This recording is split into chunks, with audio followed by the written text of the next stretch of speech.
No worries. Okay, you just saw it was a gym. Shane. Okay. I know Shane. We saw you at the gym. I remember he had Okay. Sorry? Blind was Tuesday.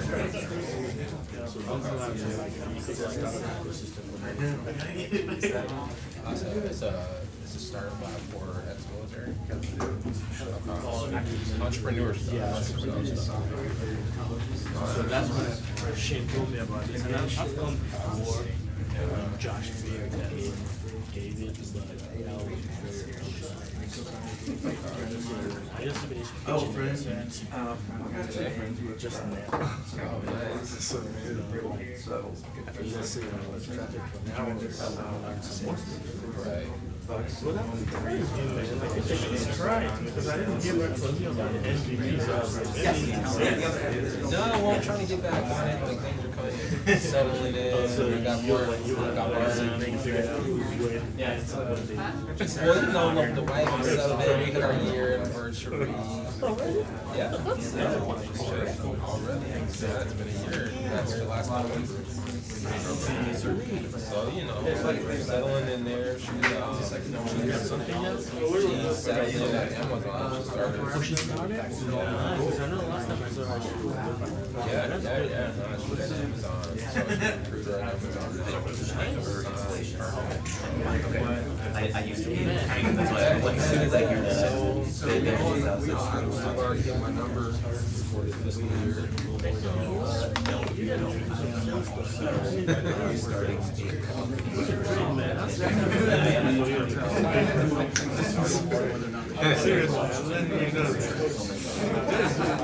What about like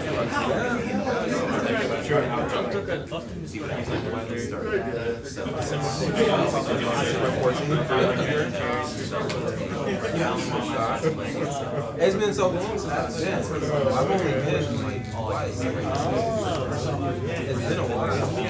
I'm trying to get myself worked back in. I have a little bit more time to spend. A little less stress. So we had this speaker with he's a big social impact. We made like a social so we actually called it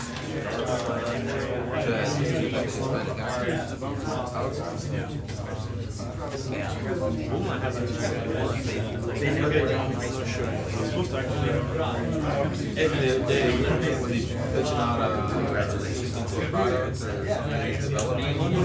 We're talking about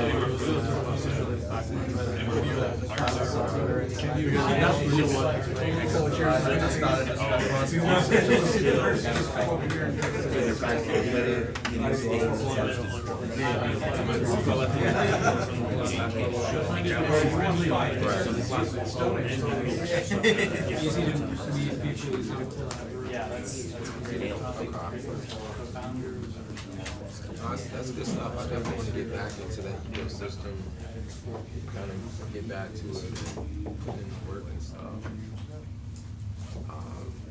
So Jim is close and acquainted with my brother. So he and I do coffee together. So my wife's sister's husband. He's actually the brother-in-law. He's a VP at GM. We actually went to just got back from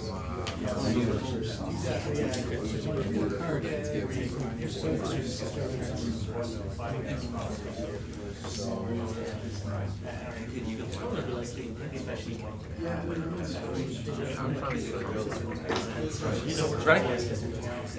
All right, let's go ahead and get started. Thanks for coming in. My name is Gordon Daugherty. I'm one of the managing directors and general managers here, general partners here at Capital Factory.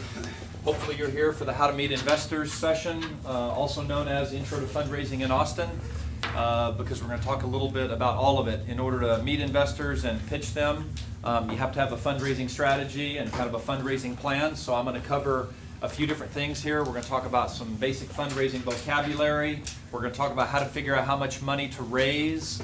We'll talk about some vehicles for raising money in a seed round, a couple of different choices you have. And then I'll cover some tips and techniques for finding investors and pitching them. And then Shane and Jim are going to join us. They're here from Arena Growth Partners, a VC fund. So I'm going to try and get through this material in about 40 minutes or so. That'll leave us a good 45 minutes for Q&A. They'll come up in front, and it's kind of an Ask Me Anything type session. Okay? Here's my handle. If you guys want to put any tweets out or anything on social media, I'm at Gordon Daugherty, and you're sitting in at Capital Factory. Okay, so this is me. I spend a lot of time down here at Capital Factory. I'm down here about every day. I'm the managing director of our startup accelerator, and I'm a general partner in our venture fund. So I do wear a VC hat. We're a fairly small fund, and I'm happy to talk about either of those things. I'm also an active blogger and angel investor under a practice called Shockwave Innovations. I've got a lot of articles published on that site, and I enjoy doing things like this, educational settings for aspiring entrepreneurs. I've got a lot of blog articles and videos related to fundraising on my Shockwave Innovations website. I've got more than 30 articles specifically in the fundraising category. And then I've published a video series called Founders Academy. It's about 38 modules of streaming video and about 16 hours of content. It's on a Vimeo on demand channel that you can get to through via my website. But the most popular videos, maybe no surprise, are related to fundraising. Okay? A lot of the stuff you see here are snippets of the things that I've got either articles or videos on. Okay? So first disclaimer, I'm not an attorney and I'm not a certified financial advisor. So what you're going to hear here, we're going to talk about legal stuff. We're going to talk about financial and fundraising stuff. This is coming from me as a layman, having raised about $45 million in private and venture capital as an advisor to a lot of startups that are going through the process. So you're getting that from me as a layman and practitioner as opposed to a certified lawyer or financial advisor. So let's start. I'm going to move somewhat rapidly so that we can cover a lot of material. If you have questions, it's a little bit better if you don't mind, just jot it down, because then I'll get the guys up here from Arena, and they might be a better person to answer that question than me. Okay? So let's start with some vocabulary. I just want to level set. We talk about different classes of shares when you raise money. In an equity round of financing, when you do finally sell shares in your company or sell equity, common and preferred shares have different rights, and these preferred shares, when you raise money from a VC, usually you are selling them preferred shares, and they will have some special rights versus the common shares you issue to yourself and your co-founders. And preferred shares usually have rights to first money back. It's called a liquidation preference, often special voting rights and pro rata rights. And it often usually makes them more valuable. That's why they're called preferred shares. Dilution. Dilution is an activity that causes a shareholder's equity to be reduced or diluted. And dilution usually happens, almost always happens, when more shares are issued into the company. If I start a company with 1 million common shares and I issue them all to myself because I'm the only person in the company, and I hire you as a co-founder, there's no shares to give you. So I have to go create, let's say, another 500,000 shares, issue them into the company so I can give you some, and now I no longer have 100%. I have a smaller percentage, right? So usually dilution happens when you issue new shares into the company. Well, that also occurs when you raise money in an equity round of financing. You create shares that you're going to go sell to an investor, and so everybody else that had equity in your company now is slightly diluted. But dilution is natural. I commonly preach the only equity percentage that matters for you is the one at the end when you sell your company.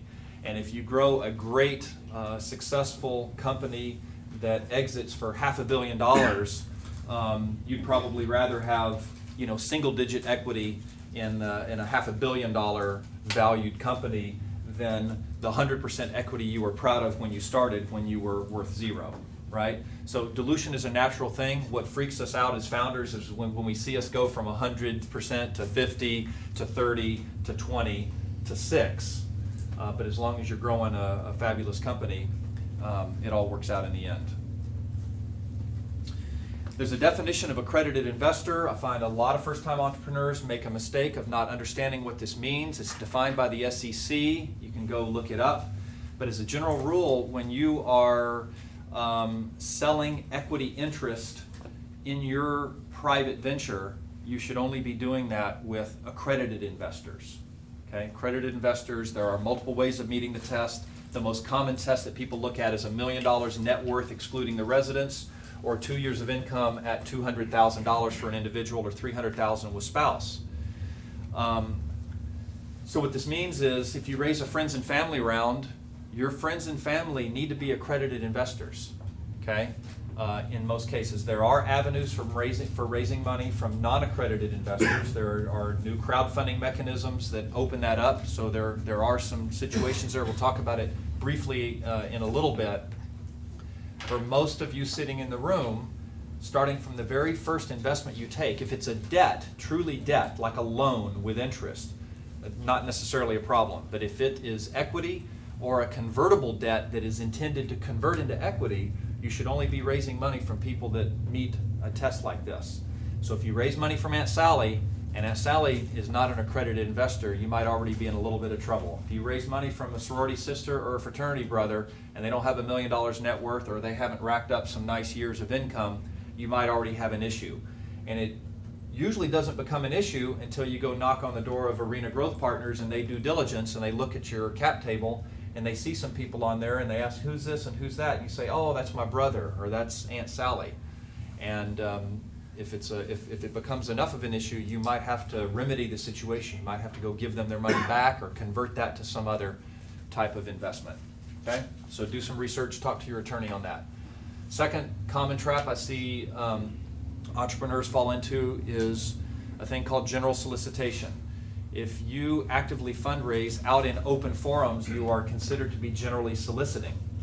And if you generally solicit, all of a sudden the SEC puts you into a new category, and instead of allowing the investors to essentially self-certify that they're an accredited investor, you have to take additional means to confirm that they're an accredited investor.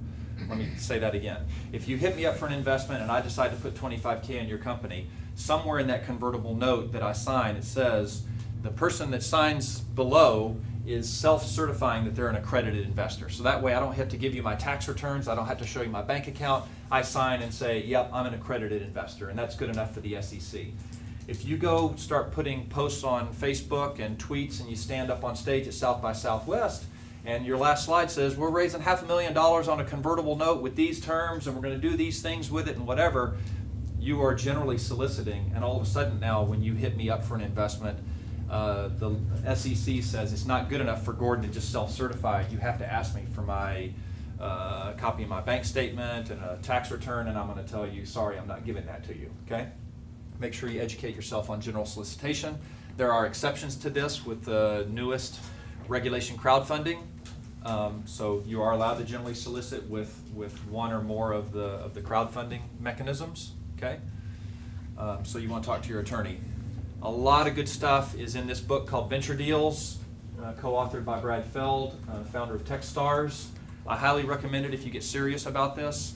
My copy of this is dog-eared, probably 50 pages are dog-eared and highlights all over the place. It's a somewhat technical read, but it's written really well, and it serves as a great reference to go back to, called Venture Deals, and it's in its second edition, by the way. I don't think there's a third edition, but you want to make sure to at least get the second edition instead of the first. Okay? All right, so now let's figure out how much to raise and when to raise that money. We're sitting here in Austin, so this is part of an Austin bent on this, but Austin investors love bootstrappers. We are a bootstrapping town and have been for a long time. That means, can you get your product built? This is if you're a software company. It's hard to bootstrap a hardware company. If you're a software company, can you get that into the market, a minimum viable product, and figure out, does the world even want it, and are they willing to pay for it? Can you do that on very little or no capital, like your own bank account, or you're doing it in part-time nights and weekends, or maybe you recruited some others to help you with equity only, or maybe you got a little money from rich Aunt Sally, and rich fraternity brother on a friends and family round. But that's what I'm talking about for bootstrapping. In Austin, we as investors tend to reward that type of scrappiness and dedication. Eventually you're going to need to raise money, so that's what we're going to talk about. The formula that I use is the amount of money that you raise affords you both time and resources, and with time and resources you can accomplish various outcomes. Okay?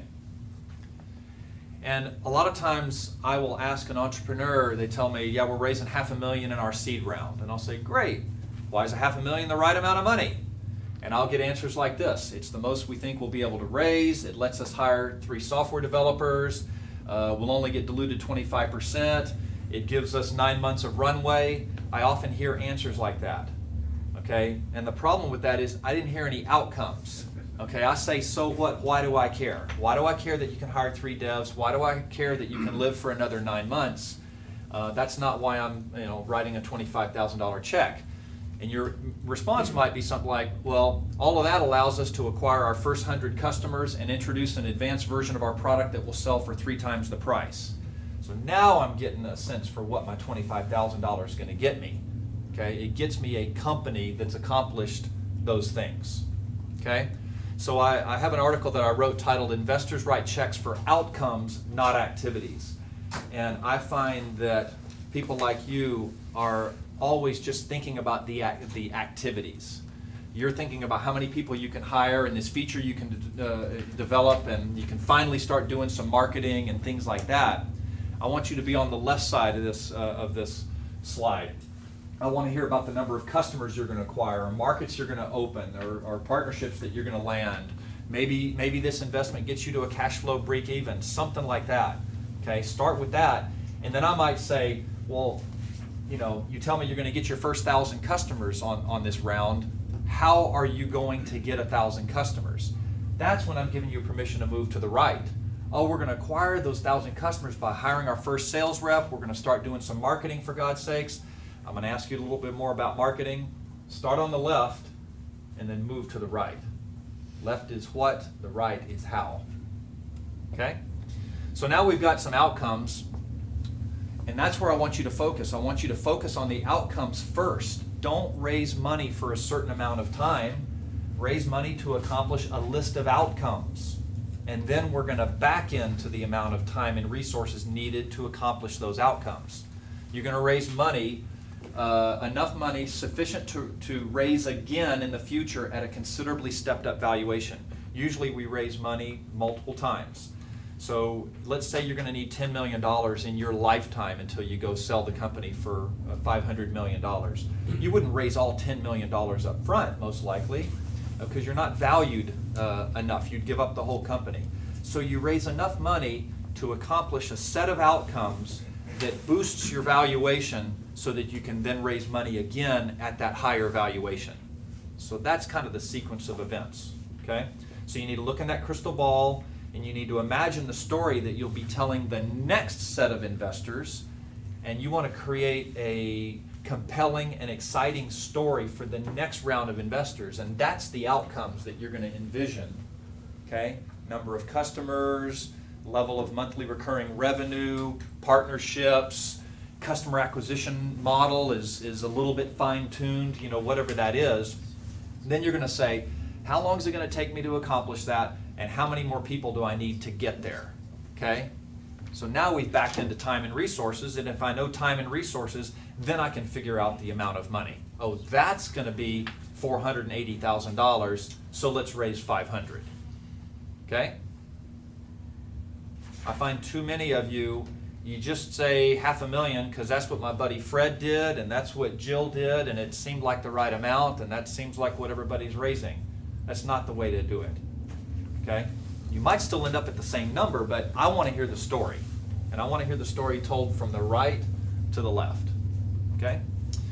So, but let's talk about typical amounts of time. You'd be crazy to raise money just to last for 3 months, because then you'll just perpetually be in fundraising mode. You'll have to immediately start raising the next round. So there is kind of some rules of thumb.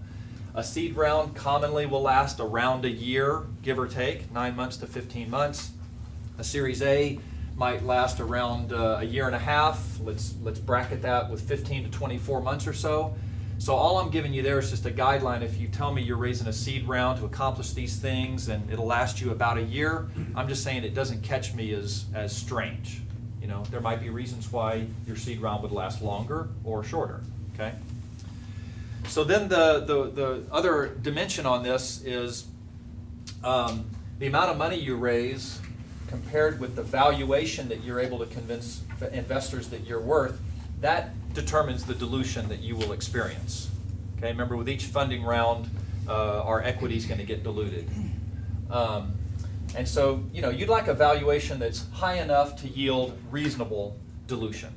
And so that's a subjective term, but it's that trade-off of amount of money raised and valuation that's going to dilute you and other equity holders. And so this is kind of the magic equation that you're trying to balance all of these things. If you raised a lot more money, you could afford even more time and resources to accomplish even greater outcomes, but at a given valuation, you might get excessively diluted and you guys decide that, no, we don't want to get diluted 60% right now. Let's raise a little bit less. We can accomplish less outcomes, but we can still create an interesting story for the future, and that's the way to think about it. Okay, with me so far? So, what influences the valuation of the company? Well, the state of your business essentially dictates the valuation of the company. And the state of business is a subjective thing, but it's the accomplishments that you've already made so far, the projections of where you might be in the not terribly distant future, the maturity of your business, and a whole bunch of other things. Experience level of the founders, your industry expertise. There's a basket of goodies that goes into state of your business. But I'll show you why I wanted to put this on here now. So we're going to start down here. We're going to imagine a perfect scenario. We're then going to evaluate the state of our business. That's going to support a valuation that determines the dilution. And oops, something doesn't look quite right, so you're going to kind of iterate and tweak a little bit to fine-tune the scenario. So there's a lot of things that will help boost or support valuation. A lot of entrepreneurs feel like the only thing that drives valuation is paying customers. Paying customers is the best valuation driver. It's the best evidence that you're solving a problem that needs to be solved and that people are willing to pay money for. But there are other things that can boost your valuation. I've got an article titled Boosting Valuation Before Revenue Traction. It's a whole list of 20 or 30 non-revenue related things that you might be able to put on a list to convince investors that in fact you are worth that much in valuation. Things like strategic partnerships, ones that truly are strategic. You go sign a strategic deal with Microsoft or Google, it might not pay any dividends in terms of revenue for 9 months, but if it's significant enough, the investors will give you credit for that, okay? A genuine badass co-founder gets added to the team, someone that has domain expertise, has exits under their belt and successes. Well, they haven't done anything for you yet, but you just brought them on the team and you could get credit for that in your valuation. Validating things that were previously considered risky. You should have a list of all the things that you need to prove that can be done, all the things that need to be validated, and as you put check marks next to them, all of a sudden it's less risk assigned to the investor. Okay? It's all, when investors in these early stages, it's all about risk and reward. And so if the reward is still there, but you can reduce the risk by validating things that previously were unknown, even just can you build it and make it work? Check, done. Got somebody to pay for it. Okay, I haven't gotten 100, but I got at least one person to pay for it. Little check. 10 people to pay for it. Bigger check. 1,000 people. You know, nice big check. So that's what you're doing. Okay? So I drop them into these categories. As you think about boosting valuation or supporting your valuation, you're trying to prove things, accomplish things, or de-risk things. You can literally just put them in those buckets if you want. So now let's project to the future. We did that fundraising. We raised a certain amount of money. It gave us time and resources to go accomplish outcomes. But now we're in the future and we've accomplished those outcomes. So now those outcomes become the state of our business in the future. So it's that state of the business that we then are going to use to do it again, raise an amount of money for time and resources to accomplish the next set of outcomes, and this state of our business influences the valuation, which determines the dilution. So you could just keep nesting these up and see how each funding round cascades to the next one. And outcomes becomes future state of business. This outcomes eventually will become the future state of the business that you'll raise money on. You should expect to get diluted somewhere between 25 to 35% with each round. Hopefully, if you're lucky, through a seed round and a Series A, if it flows that way, through the Series A, you, the co-founders and the employees of the company will maintain majority control of all of the stock. It's likely after that, through a Series B, that will not be the case. More than likely, the investors as a group would have a majority voting rights of all of your stock. This is just general rule of thumb. Typical amounts of money. These are Austin numbers. Like if we're in Silicon Valley, we'll double or so the amounts of money. Friends and family round, maybe 100K, give or take. Seed round, $500,000, give or take. Series A, 3 to 6 million. Those are just kind of general norms. There are exceptions. If you're building hardware, then the amounts of money you raise are earlier and larger. If you're doing a consumer land grab, you might raise more money early. There's a variety of reasons why it might be different. But if I only knew just 2 or 3 basic things about your company, and this was one of them, if it falls in these brackets, it just doesn't catch my attention as being out of the normal. Okay? Raising money, the process almost always takes longer than you expect. Almost always. And so you want to build that into your plan. And so if you have the amount of money you raise afforded you time, so let's just do that 9 months. We're going to raise money, it lasts 9 months. I can add 2 more resources and accomplish this list of outcomes. Well, remember, I need to start raising money before I actually need it. If I started raising money just a week or 2 before I need it, I'm going to blow up, right? So I need to leave myself with good, let's say even 3 months or more. And the closer you get to running out of cash, the more the balance of negotiating power shifts to the investors, right? So now, actually, it means on that scenario I just said, we raise money the last 9 months, I'm going to be on the fundraising trail after month 5 or so, and I don't have that list of accomplishments, right? If the list of outcomes and accomplishments is at a snapshot in time 9 months from now, but I start raising money 5 months from now, I need to also know what that list is at 5 months, because that's going to start the ball rolling. So all of that needs to be taken into consideration. I recommend that you optimize for growth, not dilution. I find that entrepreneurs will get obsessed with cap table calculators, and they'll dial in a scenario to watch their percentage go from 48.2% to 47.8%, and oh, if I can just get this valuation, you're worrying about the wrong thing. Get an amount of money with the right investors to grow a great, highly successful company, and everything will work out fine. If you're fascinated with dilution and equity to the decimal point because you're focused on dilution, you're focused on the wrong thing. Now, don't swing the pendulum to the other side and just give away the company, but don't get obsessed with dilution. Get obsessed with growth and growing a great company. Everything will work out. All right? Let's talk about some mechanisms you can use to raise money, and then we'll go to some tips, and then we'll open up for Q&A. Okay? Am I going too fast, or are you getting this? All right. So there's a variety of ways you can raise money. We're at the seed stage because you guys are early in your ventures, so we're talking about, $250,000, $500,000, maybe $1 million most likely.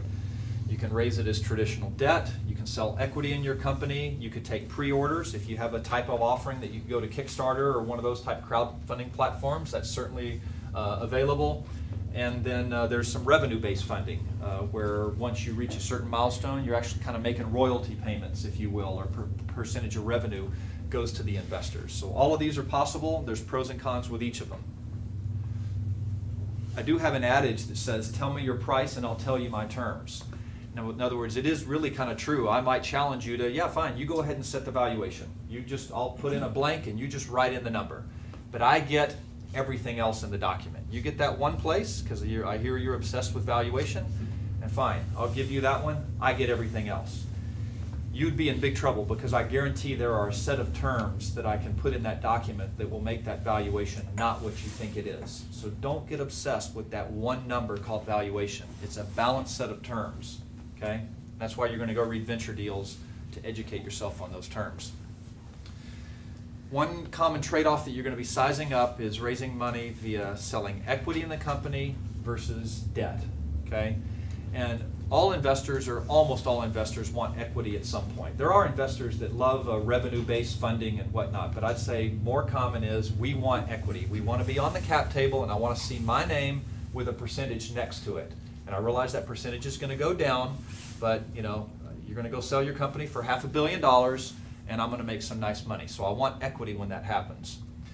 But agreeing on a valuation of your company when you're pre-revenue or very early revenue is really hard. And so we spent a lot of time debating that. Legal costs for an equity round of financing are typically higher than other forms. When you sell equity in your company, you create another class of shares. Remember those preferred shares? And those preferred shares have certain rights. Well, you might be at zero revenue or almost zero revenue and just 4 employees, and you might not want to have a whole other class of shares that have all these voting rights and liquidation preferences and pro rata rights and other things. You might not be ready for that.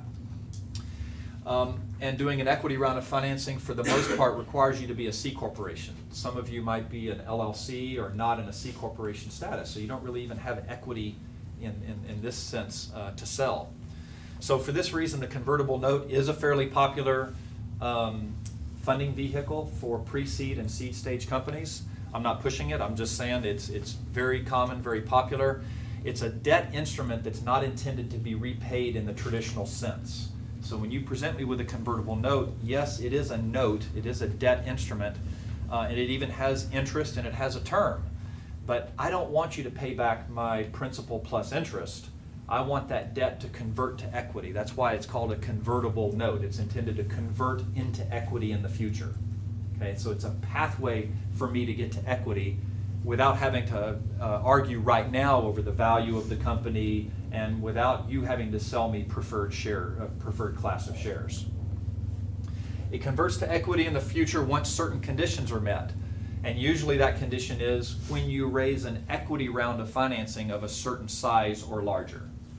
So it might say if you raise an equity round of $1 million or more, then at that point the convertible notes convert into equity. Okay? But it would be unfair for me as a convertible note investor to get the same valuation that the future investors get, because you use my money to go accomplish a bunch of things to drive up the valuation, and I should get rewarded for investing earlier than when they did. And so the economic benefit that I get from investing in your seed round on a convertible note is I get a discount off of that future valuation. Okay, a 20% discount is very common. So a year from now or a year and a half from now, you raise an equity round of financing and you convince that investor that $5 million is your valuation. Well, I get 20% off of that. So my investment converts to equity assuming it was $4 million. That's my economic reward for investing earlier. Okay? But there's a protection mechanism put in for me called a valuation cap. What if my money and the money from the other seed investors was enough for you not to grow like that, but to grow like that? And instead of $5 million when you raise that equity round of financing, let's just go crazy. It's $25 million. I'm going to say, wait a minute, 20% discount off of $25 million. I'm not getting rewarded. I mean, let's just agree. Had you and I arm wrestled to get to a valuation when I invested, it would not have been up in the range of 20 million, right? 20% discount off of 25. It would have been a lot less than that. So what we do is in the convertible note, I put a protection mechanism called a cap, a valuation cap, that says regardless of the scenario, my investment will convert into equity at a valuation no higher than this. So I get either the discount or the cap, whichever comes into play, whichever is more favorable for me. That's kind of how a convertible note works. I don't talk a lot more in convertible notes here because we don't have a lot of time. I've got a lot of articles on them. I've got a video that dissects it and shows different scenarios. So if you're going to go that route, you definitely want to educate yourself more on it. And I'm happy to answer questions in the Q&A about it. There's a new regulation crowdfunding. It was part of the Jobs Act. There were a few different parts of that. The most recent and final part of it is called regulation crowdfunding, or regulation CF. We don't have time to talk about it much here, but it does allow you to raise an equity round of financing from non-accredited investors. They can invest small amounts of money. There is quite a bit of filing that's involved. There's disclosures that are involved. Some people call it like a mini IPO. You might decide that it's too burdensome if you read my article. I suggest that most startups won't choose to go that route unless it's the only route they can go. And I even saw a recent article, there's only been something like 40 some odd offerings put out since this was ratified earlier this year. So that's just my opinion, but it is a path. Convertible note is, at least in this town, is by far the most popular instrument to be used for a friends and family round, and most seed rounds, a large seed round or a late stage seed round might start seeing some equity rounds of financing, and then of course Series A, B, C, D, those are all equity rounds of financing. Okay. All right, so let's go find some investors. We know where your friends and family round's going to come from. It's your sorority sister and your rich uncle. The seed rounds, what we're talking about, angels are fairly dominant for seed round fundings. For those of you that live in Austin, you're in a good place because there are hundreds, maybe thousands of angels in town. There are also angel syndicates, angel networks. We happen to have one of the most active ones in the country here with Central Texas Angel Network. They're always one of the top 5 most active angel networks in the country.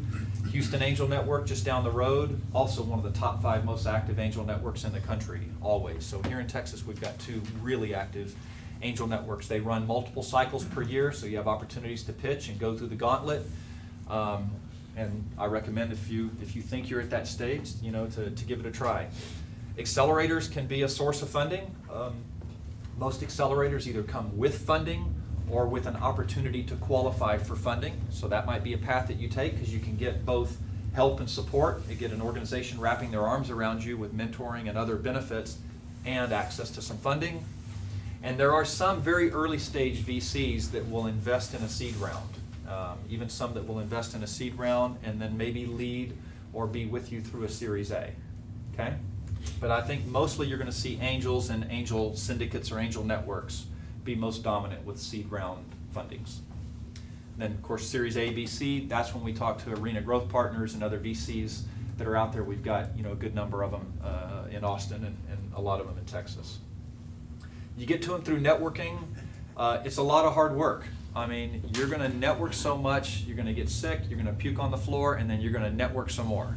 And you're just going to work it, and it's going to be a lot more effort than you probably are imagining. So imagine an excruciating, very difficult effort and multiply that times 5. That's what it's likely going to be like. Some of you have an unbelievable idea and great traction, and you're going to land a great advisor and others, and it's going to be kind of easy, but that's not usually the case. Okay? So where do you find them? You're going to start with your own network. You're going to start with people that you know. It's possible that an old boss of yours is a high net worth individual and has a lot of respect for you and your passion, and they know what you're going to put into this venture. Okay, go meet with them and see if they do any angel investing, or see if they'd be willing to support your venture. You're going to use online resources like LinkedIn and AngelList. You're going to create an AngelList profile. AngelList is a marketplace that matches startups and investors. You want to take that seriously. You want your AngelList profile to look professional and have the right amount of information. You're going to have a short video on there. It doesn't have to be professionally produced. Don't spend $5,000 having somebody help you produce a video. It's fine just to hear from the founders, tell their story. But that's going to be a good tool. You might find some investors on AngelList that are in Austin that have invested in other things like yours. Okay, that's a good place to start. Angels like to invest in their sweet spot. Okay? So I've spent all of my career enterprise, B2B, hardware and software. So I'm not a great guy to hit up for your consumer app in the App Store. I just never done that before, and so I don't know what questions to ask. And it's probably why the 3 investments I did make of those type companies all went to zero. I didn't know what to look for.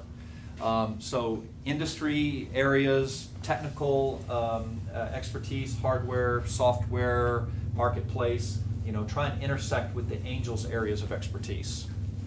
I mentioned incubators and accelerators. Even co-working spaces are places where you can find investors. So I know Capital Factory best, but we've got 160 or 165 mentors, about a third of which are angel investors. And those that have a work membership here at Capital Factory get to do office hours with mentors. So some of those you can hit up for investment. Some of those you can get introductions to investors. So you might be sitting with one of our mentors that's helping you solve a problem. You might ask them, do you know any investors that like this, this kind of deal or this type of technology?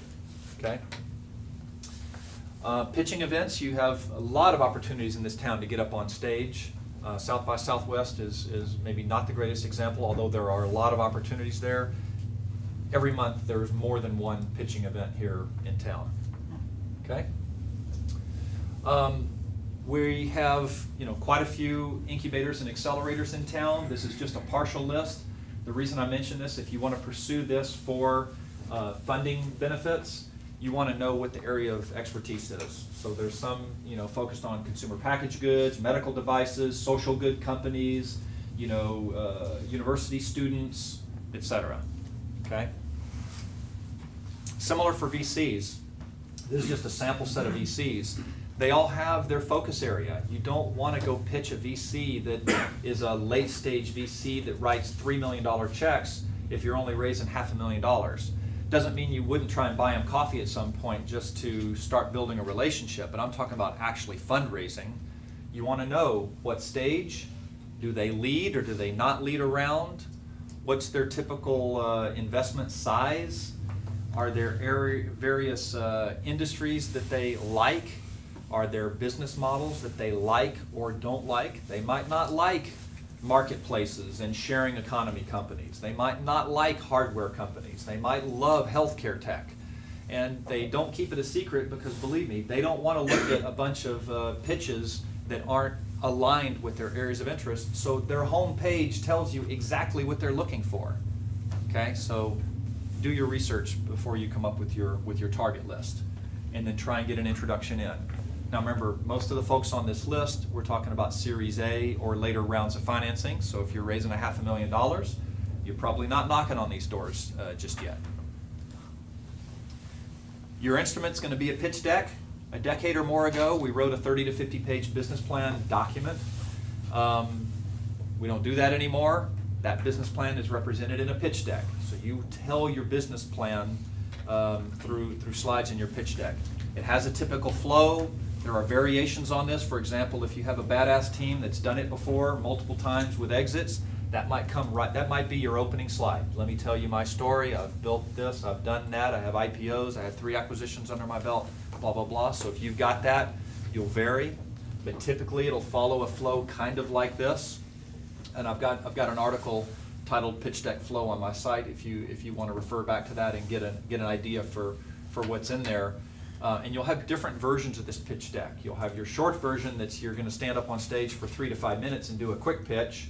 You'll have another version if you're actually sitting down with an investor for a 30-minute meeting. And that 30-minute meeting will have a little bit more meat to it, and it might have a backup section that has some things that you don't want to put in the first part, but you find that you're always getting questions about this and questions about that, and you want to be able to refer to it. So that backup section becomes all the rest of your business plan. Okay? Investors are looking for different things. I find that entrepreneurs that had good success raising a $500,000 seed round think that a Series A is just a bigger version of a seed round, and it's not. When you're at your seed round, you don't have much tangible for the investor to sink their teeth into. So they are evaluating, and you're selling your vision and the passion and drive of the team and the potential and the hope and the promise. But by the time you get to a Series A, there are dots that can be connected. many dots. And so you must show maturity in your understanding of your business model, how you acquire customers, okay? And unit economics, conversion rates, customer acquisition costs, trends. And we've learned this and we've learned that. It's that business maturity. You want to show a starting management system that, yep, we actually do. We have a staff meeting every Monday, and here's how we manage our roadmap, and here's how we make decisions. Those are the kind of things for early maturity that the Series A investor is looking for, that the angel investor is probably not as much looking for. Okay? So a couple hints and tips. Traction trumps everything, but remember I had a broader list of traction than just revenue. If you have traction, you're going to flaunt it because it's hard to argue. If you don't have traction, then everything else you're doing is probably hand waving so that I look over here and I don't ask you questions about traction. Okay? So you're definitely going to be focusing on traction. If you're pre-revenue, you're going to build up a list of non-revenue evidencing traction. Momentum is really important, and realize the first check written by an angel is the riskiest. If you're meeting with me and I like your idea, you're raising $500,000, and I write you a $25,000 check, there is a risk that you don't get any other sucker to give you money, and I'm dead, right? You needed $500,000, you got 25, poof. So that's why I say, I love your idea. Go get a couple other investors, and then I'll write my $25K check. What I'm saying is, I want to invest, I just don't want to get stuck as your only investor. Okay? So you want to use that as some momentum. You want to ask me, can I take that, Gordon, as a verbal commitment that if I go get another couple investors that you'll write your check? If I say yes, then you're going to go pitch these guys and say, hey, I've already got 25K committed, how do you think about that? And you're going to get a couple verbal commitments probably first, and then you're going to get the three of us together and we're going to have a check writing party, okay? Just think of it visually like that. And then you're off to the races. So getting the first couple checks written is the hardest. It might even be, if you're struggling, you might have to give me and the other first couple investors special terms. So here's your normal terms, but Gordon, for our first 100K of investments, we'll boost that discount up to 25%. What you're trying to do is you're trying to break free from that inhibitor of getting the first check / first checks written. Because then once you get the momentum, it's a hell of a lot easier once you get to halfway of your goal. Okay? Investor ADD. They see a ton of deals, and I know it was a great coffee, and I know their eyes were wide open when you gave them that demo, but the next day, they're already forgetting about a lot of it. And 3 days later, who was that girl that I met with? I can't remember even the name of the company, okay? Especially if they're somewhat active. They're seeing lots of deals. So you have to find excuses to get back in front of them, which might just be kind of periodic updates showing progress. What I love to see after a first meeting is, within a couple weeks, is there any interesting progress? Remember, we move at startup pace. So a lot of shit happens in 1 week. A double lot of shit happens in 2 weeks. So you want to message that and kind of show some progress. And that might be an excuse to get back in front of me, okay? If I don't say yes, I'm saying no, okay? I find that entrepreneurs by nature, we have to be optimists, otherwise we give up and go home. So if you hear me saying maybe, or let me think about it, or send me your model, or let me know once you've raised blah, blah, blah, you hear yes, I'm saying no, okay? All right, if you get the no, you need to ask the question, like the investor says, no, I'm sorry, I'm not interested. Well, don't just shake a hand and thank for time. You need to know why. And there's a very easy diplomatic way to ask that question. What is it that you'd need to see in order for this to be an exciting investment opportunity for you? You're not just saying, why aren't you investing, or what don't you like? It's just, what is it you'd need to see? And that's an open-ended question that allows me to say, oh, you're a solo founder, and every time I've invested in solo founders, it's failed. I'd just like to see you have a partner in crime. Okay, that's maybe something you can work on. Or I'd like to see you have more traction. Don't shake my hand and walk away. Say, what does traction mean in your mind, and how much traction would you be looking for? Well, you've got 2 customers. I'd like you to see you get to 10, or something like that.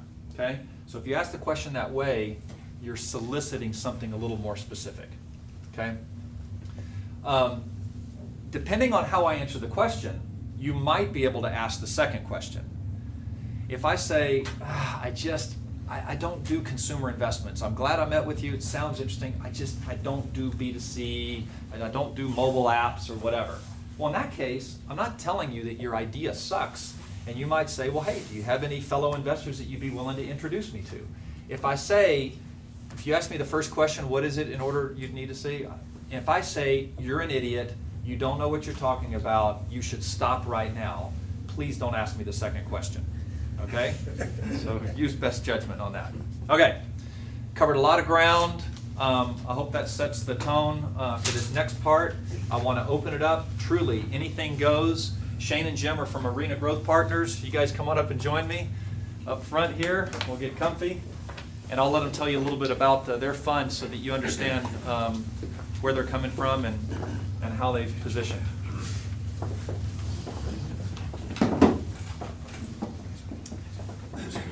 There you go.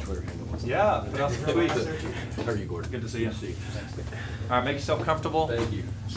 Hey. There you go. All right. do that. Truly, anything goes. I'll kind of be a traffic cop. And what's on your mind? Yes, sir. So I'm actually stumbled upon this. I'm visiting a friend. We're from Mississippi, and we're here for today and tomorrow. We've Great. got a couple of small businesses and hardware, and we're looking for investment that is much smaller than anything you've shown. We're talking 25 to 50K to do a little production, and I'm wondering if maybe I'm in the wrong setting. Why such a small amount of money? There's a reason why that's all you need to get to something interesting. Well, we have the production model, we have the contacts in China, we've got the website. Yep. We've got it online. Yep. We're interested in somebody who has an expertise in getting into stores and would be willing to put up some money to do the distribution. So if we could find a partner to do that. Obviously, we wouldn't want just money from anybody, but somebody who would be interested in distribution and put some money up to do that part and would be interested in some equity.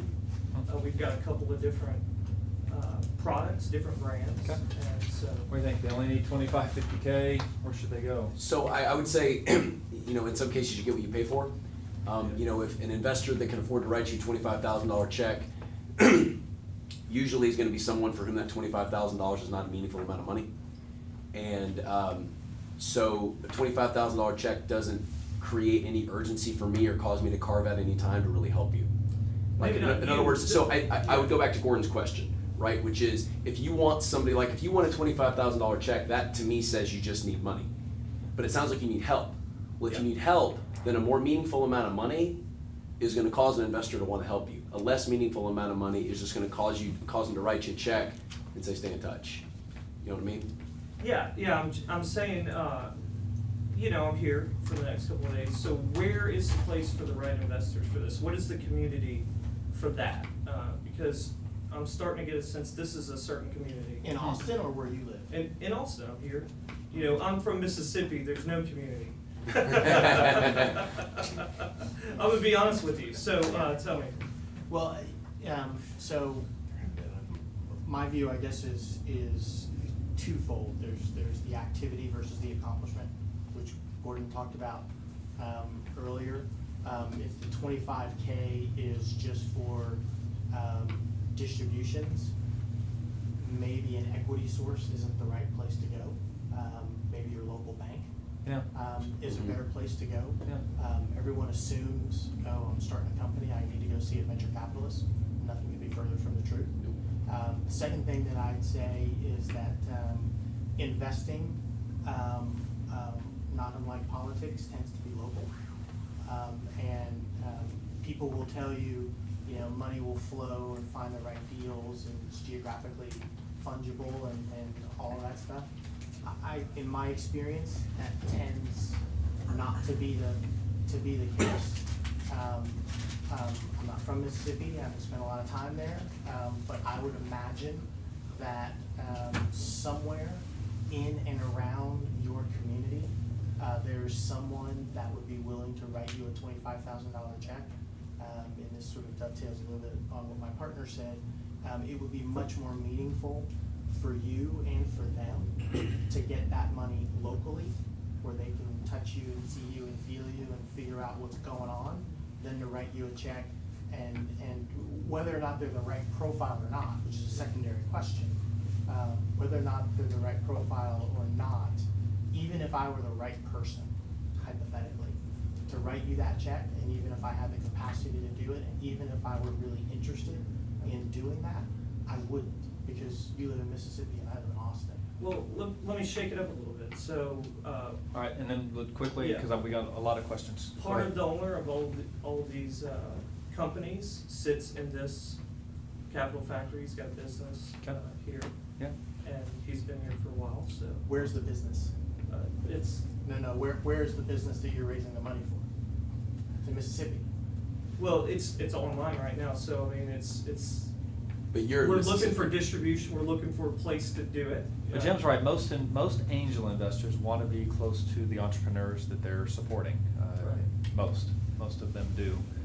But, you know, you might find an exception. You're in town, somebody might, this might Well, be right in their sweet yeah, spot. I think one of the owners lives in Austin. Mhm. So I mean, he's just working right now. He can't Okay. be here. So. Yeah. All right, go ahead. It's, how correct do you find the business planning to be? If a startup approaches you with the deck, you go through it, you do your due diligence, and they have certain expectations and results for their seed fund, and then they're going to approach gentlemen like yourselves to perhaps do a bigger round. Are you going to look back and say, how correct were you with your initial assumptions? You could be wildly successful and have it be nothing like what you put on paper. And I found in my personal business planning, it's more of an exercise on what could happen and provides a series of repetitions for what could happen, but reality rarely matches what you planned for. Yeah. Is that, as long as you're successful, does it matter? Yeah, I'll give you the like seed thought, and then we'll Okay. carry forward as you then go, you know, pitch the VC. For me, I just want to hear what you're thinking, Mhm. right? In fact, if you pull out your 10-year financials, I'm going to ask, can we just go to the next slide, right? And even on the financials, I'm going to ask you questions to see if you even understand how the model works. Did you have your accountant do it, or are you in there geeking out with like, oh, if I could prove a conversion rate to 20%? I want to understand your knowledge of the model. That's more important than like the actual numbers. So for me, I just want to hear what you're thinking. There's no way it's going to work out Right. like you thought. So I'm just baking that in. Right. But and then now you know, so then you fast But now forward you and ask now for you're more raising money. for these Yeah. guys. Yeah. So, we're both military veterans. Pat had a saying, "No plan survives first contact," and I think that's equally true of financial planning. It's a data point, but I mean, look, at the end of the day, we want to invest in really great teams that are attacking really big problems, and you know how to generate revenue, right? So let's say you thought you were going to be here, and you ended up here, but you built a team, you built a product, you iterated through that product, you acquired some customers. That is what, I don't care, I'll hire somebody to be a better planner, right? Right. You'll hire somebody to be a better planner. That doesn't generate revenue.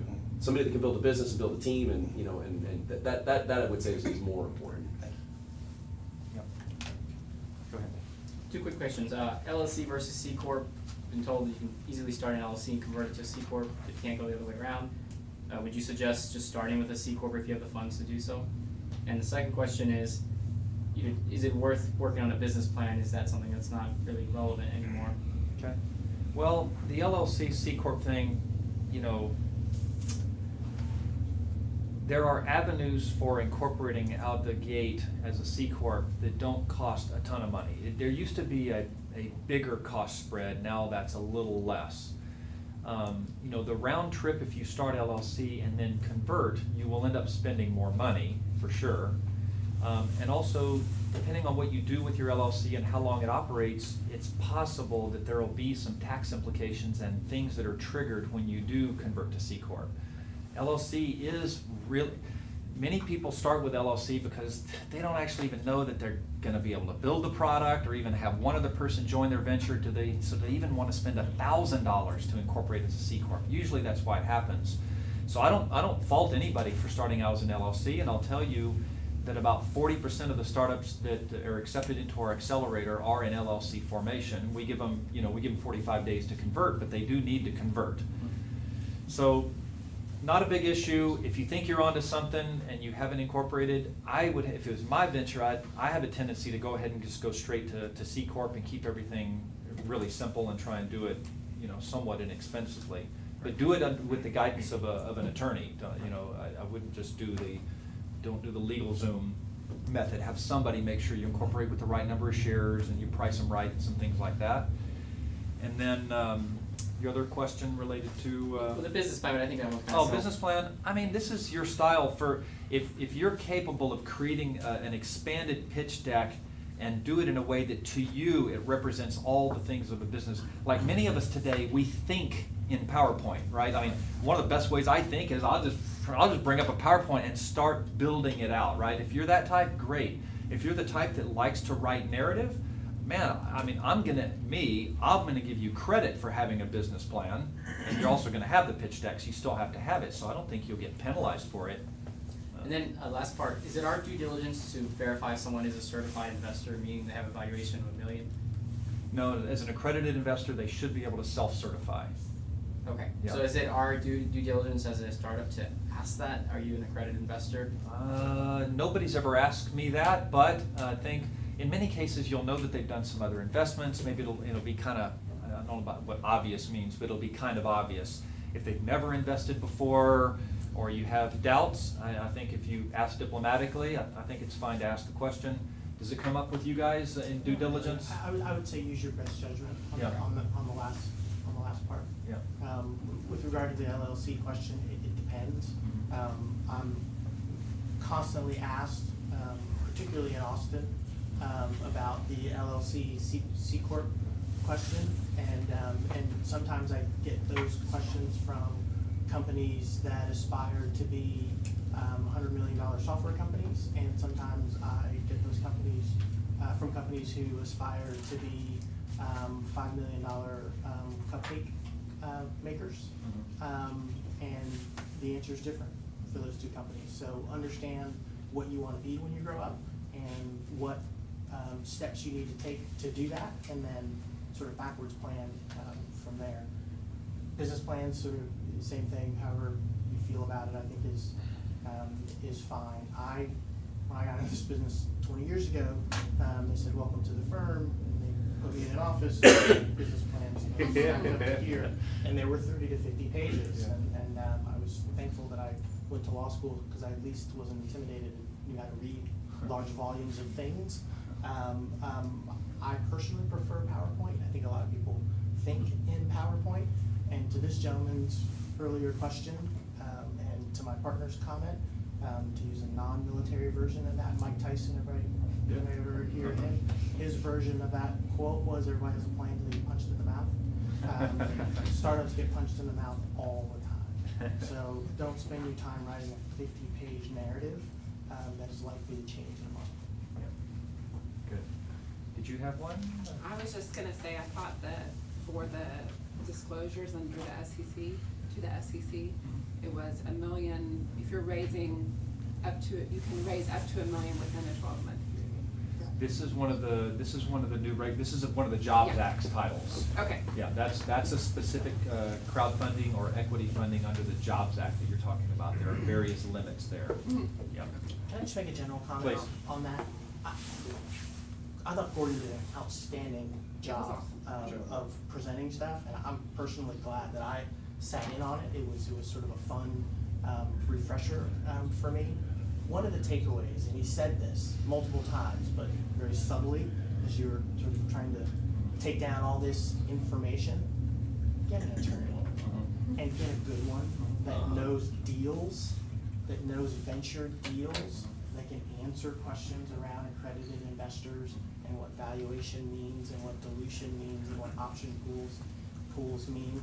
I guarantee you it's one of the best investments you will ever make, and they are getting cheaper and cheaper to hire. It's not nearly as expensive as you think, and the return on investment is infinite. So I have a Thank you. question about Yep, attorneys. and then we're gonna come to this half of the room next. Go ahead. So following on that, so when you're pitching and you're talking to investors, is there a time when you should say, you know, okay, that sounds great, I'll have my attorneys contact you to work things out? I mean, is there a point where, you know, you just turn it over to the attorneys? Depends on the stage, like seed stage with angel investors, you know, you kinda got everything prepared, I'm probably not gonna talk to your attorney, I'm just kinda dealing with you. You get to these guys, you know, the lawyers definitely are getting involved, and the lawyers from each side are possibly even talking, right? Mhm. Go ahead.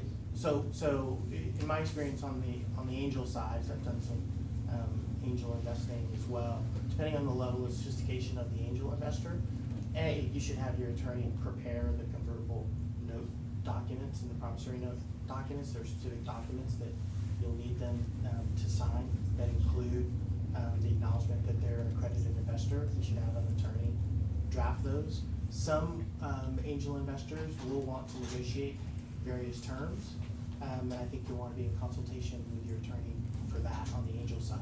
On the venture side, if you get to the point where your attorney is involved, you should be smiling, because what it means is we've given you a term sheet, and we've given you an offer to invest, and you want to have that term sheet reviewed by your attorney. And the good ones will not only tell you what the legal terms are, but what the business terms are, and what the business implications of those things are. And then you can make an educated decision as the business owner, as opposed to a makeshift lawyer, about what terms you're willing to live with and which ones you're not, and perhaps more importantly, which ones are standard and which ones are not. Don't waste your time thinking about these 6 things. Everybody in the industry that's in the venture business gets these terms. Focus on these 4 or 5 that are good. But if you get to a venture firm and you think you need to get your attorney involved, you've done something good. Because there's no reason for us to talk to your attorney unless we're actually interested in investing and we hand you a term sheet. And that's when we get our attorney involved. I'm gonna piggyback on one thing that both Jim and Gordon said real quick. It's not just a good attorney, it's the right type of attorney. So probably, just given the number of people in this room, there are probably at least 1 or 2 people in this room, you're thinking of someone right now that's either a close family friend or an attorney that somebody you know has used or someone in your family has used, okay? And you know this person is a good attorney and you know they're a trusted advisor. That's not enough. The example I'll give you is, I had a liquidity event from a company I was with, and I used a really, really good tax and estate attorney in Houston. I mean, he's one of the best there is in Houston. He's really, really good. Saved me enough money to help me with the house that I ended up buying here. Just what he saved me, not what I spent. And I would want him within a country mile of a venture deal, because he's an estate and tax attorney. You need a guy that is experienced, M&A, has done deals, and as for instance, when we give a term sheet to an investor, our term sheets are very founder friendly. Part of that is because of the stage that we invest at. Part of that is just because it's who we are. Okay, you know that because we're telling you that, but we're pretty trustworthy guys, but at the end of the day, we're on one side of the table, you're on the other side of the table. You need your attorney who has seen 100 term sheets and knows what is standard in this market to look at the term sheet and say, man, I've looked at 30 term sheets in the last 2 months, this is really good. These guys are being very fair. Because you might go to them and say, this is ridiculous, I read this and this is, and they go, well, I mean, this is kind of what everybody asks, okay? Or they might say, this is a really fair term sheet, and your attorney looks at it and goes, this is stupid, I haven't seen anybody ask for this in the last 6 months, right? So it's a good attorney that is competent, that specializes in the area that you need. Yes, sir. So when pitching investors, how far should you go into your secret sauce, especially if you're pursuing a patent, right? I mean, do you want to give away the farm in the meetings, or do you want to leave a little out before you get into non-disclosures and other agreements in that sort of fashion? So I'll take this one quickly. All right, so this dovetails actually into a point that we were just making in our last visit. We are investing in a business, not in a product. Okay, so we want to know about your product, but you remember Gordon had a great slide up here that I hope everybody took a picture of that said this is kind of what you need in your pitch deck. All right, product is 1 bullet. It's not 2 bullets, it's not 6 bullets, it wasn't like a bigger bullet than everything else, it's a bullet. It's a piece of your presentation. So we're going to want to know that you have a product and that it's thought through. Very often what happens with entrepreneurs, a lot of times because they're technical folks, is they really get into the nuts and bolts of the product. You don't have to do that. Matter of fact, don't do that.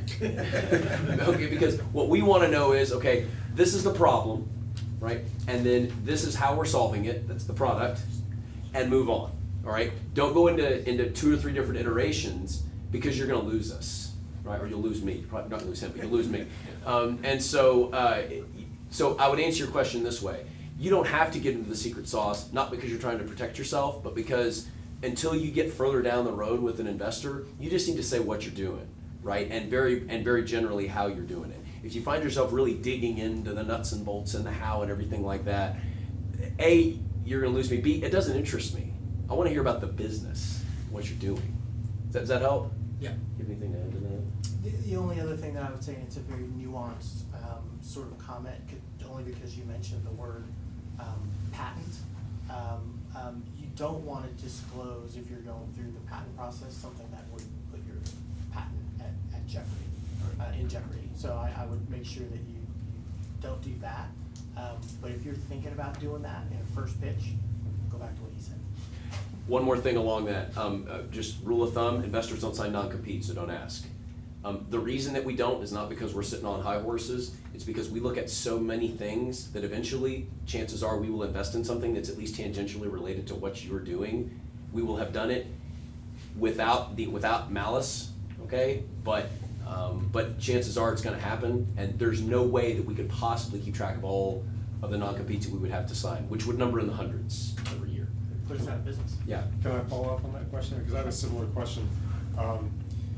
I guess my ideas aren't that great, or else I maybe wouldn't be here, but, you know, I think they're great. So one of the, you know, I kind of fear getting up there and even, you know, let alone the secret sauce, but even putting the idea out there. Are there any protections for getting up there and pitching your ideas? I mean, you know, you could turn around and talk to someone you know already doing similar stuff and say, hey, I heard this great idea, and you guys can do this in like 2 months. Yeah. You know, are there any protections, or are you just getting up there and just putting it out there? And I have a great one. Prove to me that you can execute it better than anybody else. but maybe I'm pitching you, or maybe I'm looking for money because I need that money to do it better than anyone else. Maybe someone with a lot of money and a bunch of employees. Well, the money doesn't do it, you do it. You just use the Yeah, money to do it. You missed the point. I don't write you the check unless I believe you can execute the idea better than anyone else. Well, there's ideas in this implementation. Let me say it slightly different. Let me approach it a slightly different way. I've been very fortunate. I'll put that as the precursor. Sometimes I tell people venture investing is like surfing. You gotta know what you're doing, right? You get in the North Shore, big waves, you can drown, right? You can be a 10-time world champion. You got in the middle of Lake Austin, not so much, right? So you gotta know how to surf, but you also gotta find the right wave. I've been very fortunate. I've invested in companies at $10, $20 million valuations that today are in the $10 billion category. I have yet to meet a single entrepreneur or a single company or see a single idea that was worth my integrity. Because tomorrow, I gotta meet her, and the day after that, I gotta meet him. And the day after that, I'm gonna meet somebody who's not in this room.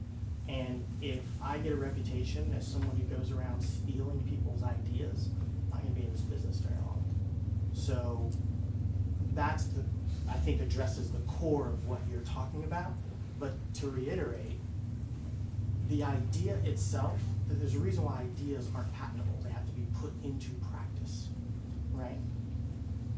Ideas are everywhere.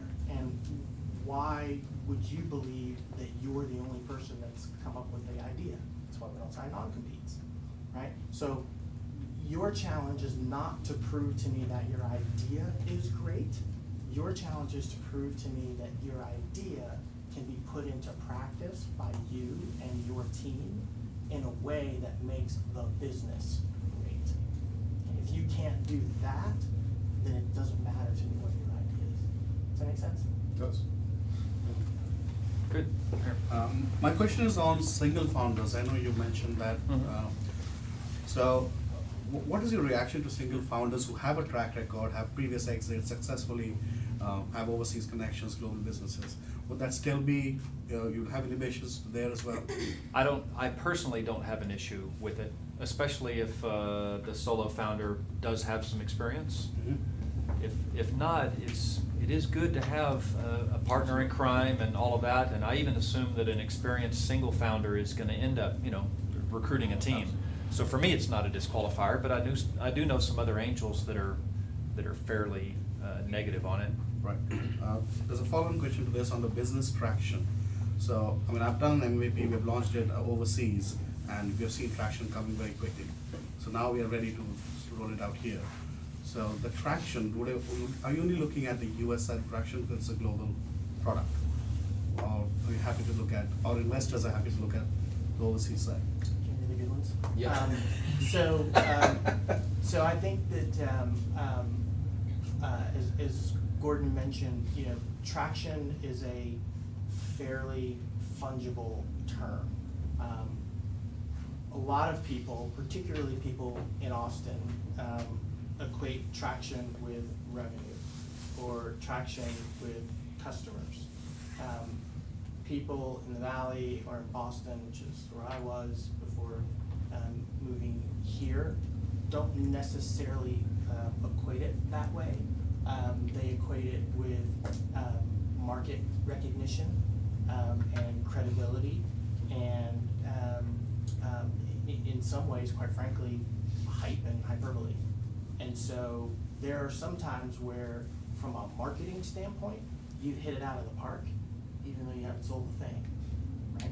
That can be traction. To the narrower point of your question, in my experience, U.S. investors tend to be more focused on U.S. traction, however it may be defined.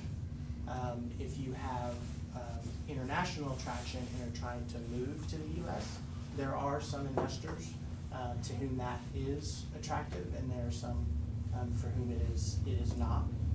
And I think part of the pitch, in my view, the best ones aren't me sitting and you lecturing. It's a dialogue, right? And you asking questions and trying to get an understanding of what I like, what I don't like, what I understand, what I don't understand, what interests me, what doesn't.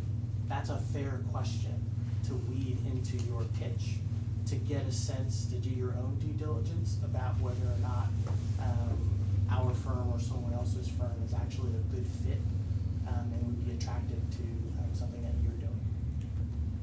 Good question. Yes, sir. If a company is, let's say, healthily bootstrapped and got a decent amount of money and can get through that early phase without much trouble, do you have to go through a friends and family round before you get to the seed round? No, absolutely not.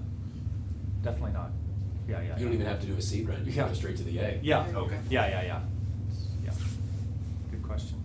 Yes, sir. So we recently did a 3-day startup program at Texas State, and we used a lean canvas, and then we went into we did our pitch deck, and I think we came up with a pretty good idea. So I was just wondering, what have you seen people or really early idea companies do from that stage?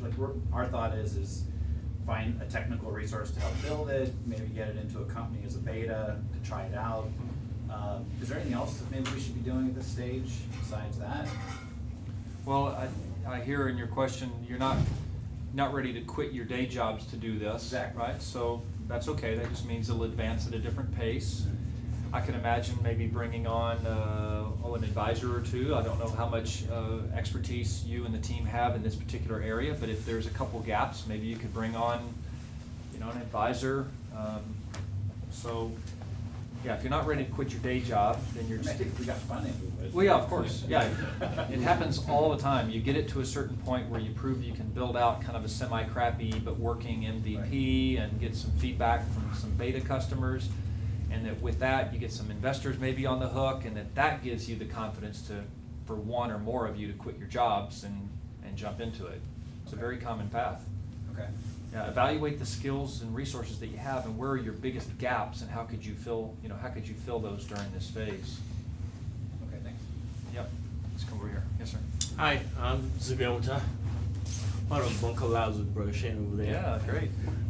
Founder at Thinkinsm. So you've mentioned LLCs and C corps and comparing back and forth. I'm wondering if B corps have a chance, because you never mentioned those. And if they do, where can I find investors that focus on those? In a B Corp? Well, I'm in social impact, so Right. B as in beta. Yeah. I'm not familiar enough with it. I don't Yeah, see it, so so. there are, That's the attorney. it's a new, let's see, he's getting me in trouble. Yeah. I went to law school and licensed practice in New York, I'm not a practicing attorney, I cannot give you legal advice. I'd love to watch him squirm. You can talk to Shane and I'll listen. Just talk to him and I'll listen. For Gordon's disclaimer about legal advice or financial services advice. B Corps are a fairly new thing. There are some social impact funds that are focused on funding B Corps. It goes back to a broader question of investor company fit. There are firms out there that are looking for B Corps, and you would probably have more success pitching them than you would a traditional VC, because they kind of look at you like a confused puppy when you use the word B Corp. It's too new, and it's for a very narrow purpose that more often than not doesn't suit a general VC's needs. Good question. Back to the room. Visiting from San Diego. Welcome. I'm in the cybersecurity community. We were filing patents back in the late 90s. We've been in litigation for 2.5 years here in Texas. We were approached by 9 intellectual property firms. Our second patent hit the fan. Okay. So we've got capital that came in from angels. We have capital that has now come in from the settlements from the companies that said, yes, we will pay you. I was told quite bluntly by VC firms in San Francisco, we're not going to touch you if you're in litigation. What is your view on that subject? I mean, it's, I attend Samsung, we're part of Samsung. And VCs go up there all the time, and they have the pitch day, and they invite the local VC firms up there. And I pitched, and I said, yes, we have a firm enforcing our patents. And she said, never mention that to us. So I want to get your view here in Austin, Texas. What is your view of a company that has achieved patents, that approved patents, and they're being enforced? Okay, I'll take the first stab. My first inclination would be to ask for a little more clarifying information, which is whether or not you are trying to build a company that builds products and or services from this patent portfolio, or whether or not you want to continue to license the technology, which it sounds like you've done with companies who have I've tried to be a settled. nice guy for years and build product. I have no interest in litigation whatsoever. I'm an engineer who wants to build things. That's my dream. So, to your point, I'm not personally motivated to go after someone, Microsoft, whomever. Okay, I want to build things. Okay. There are companies that are not interested in building anything. They just want to litigate.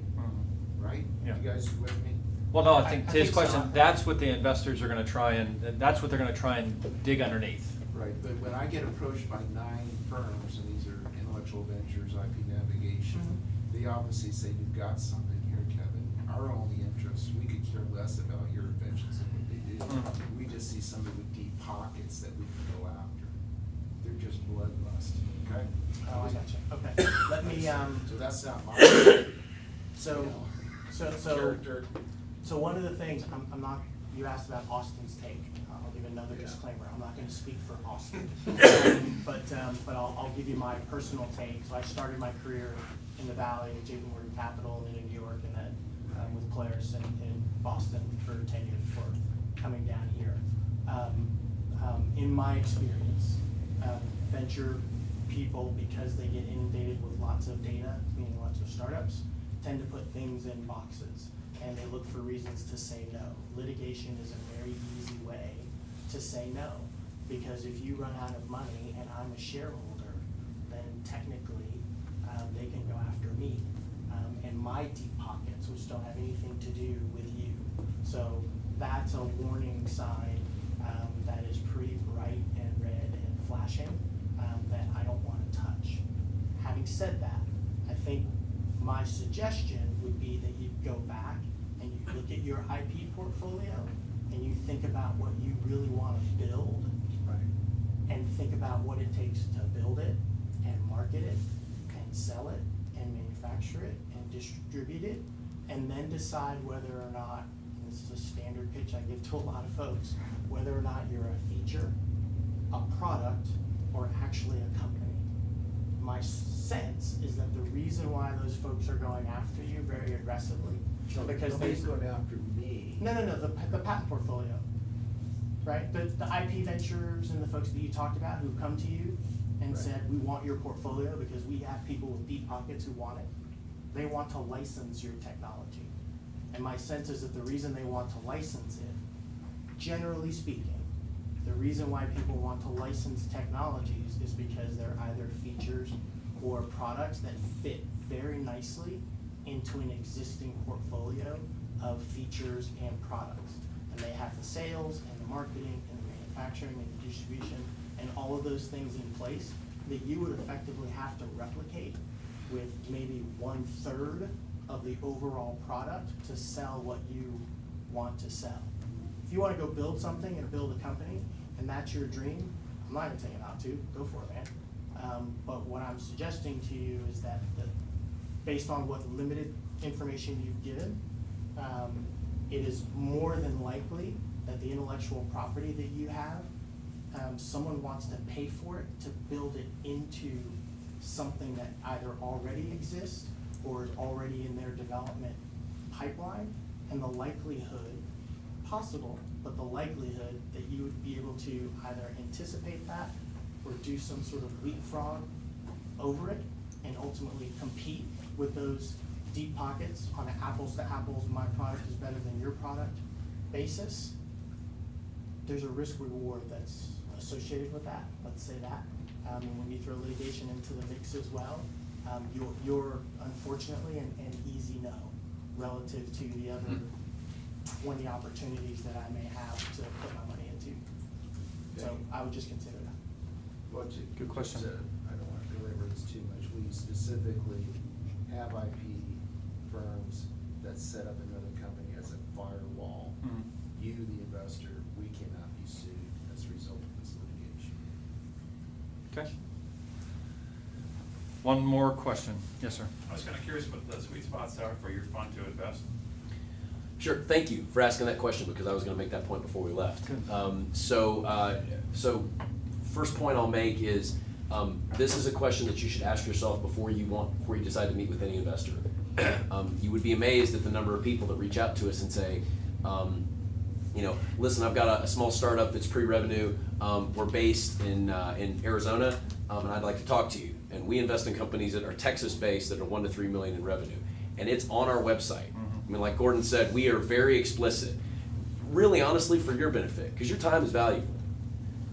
So the answer is we invest in Texas-based companies, 1 to 3 million in revenue, at or near profitability, real product, not an MVP, that you're selling to referenceable customers that people in this room have heard of.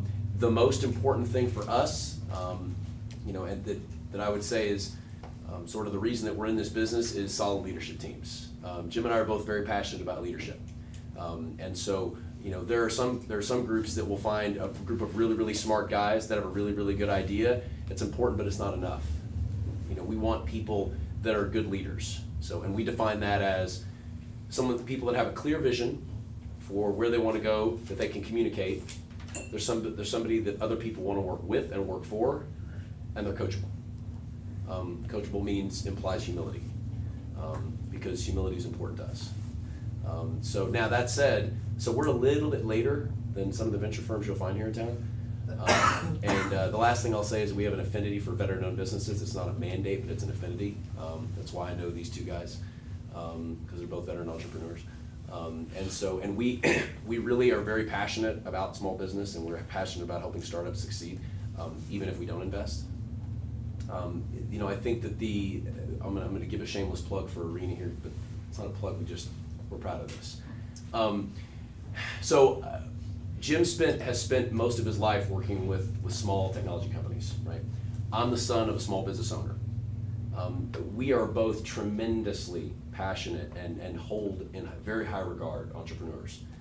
The name of our firm, Arena, comes from the Teddy Roosevelt quote: "Credit belongs to the man that is actually in the arena," which is not us, it's you guys.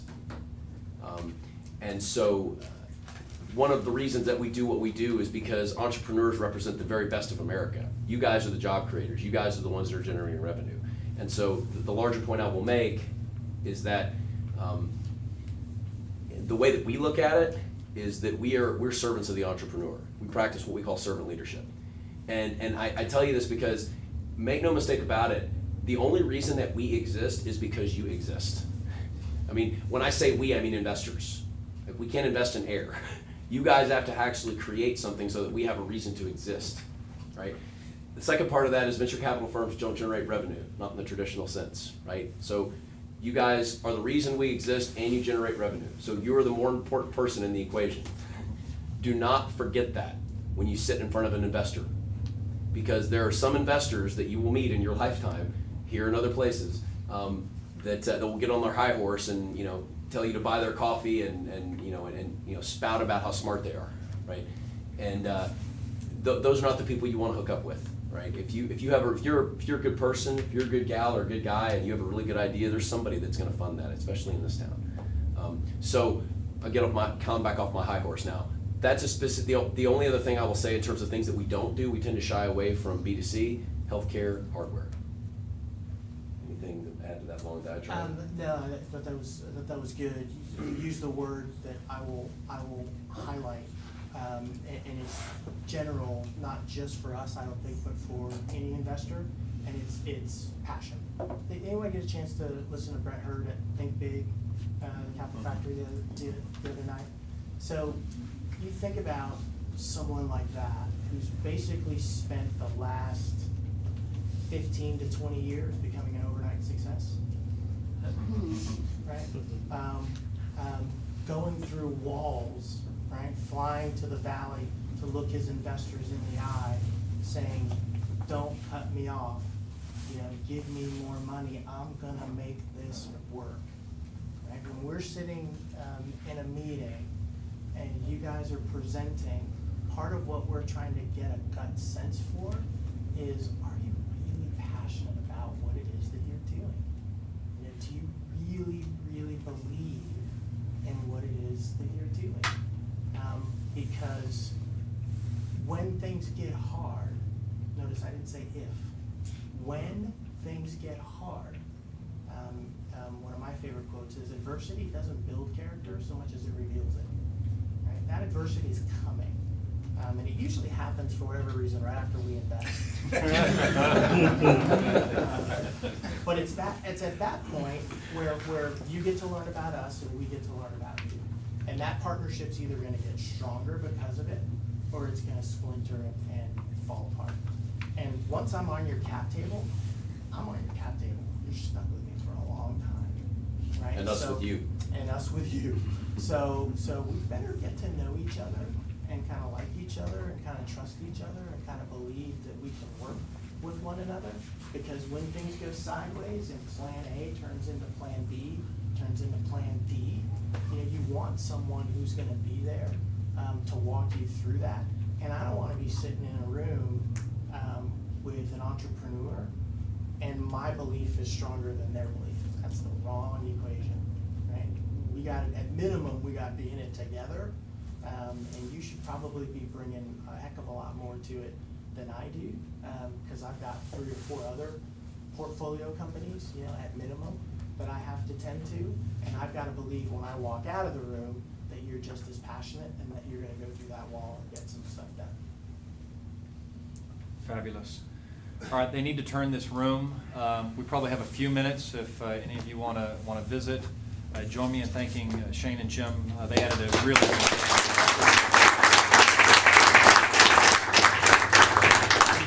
and Gordon, well done. Thank you, Yeah, guys. Well done. yeah, that was good.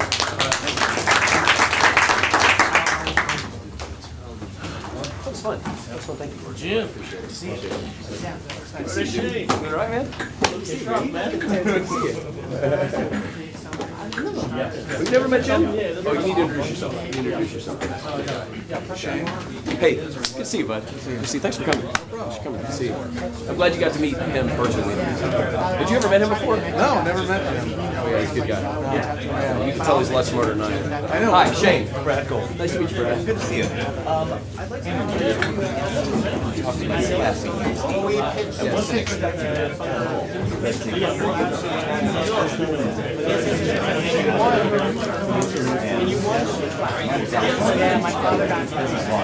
Oh, do you? We would love to. So, hey, it's good to see you, brother. Be good. Awesome.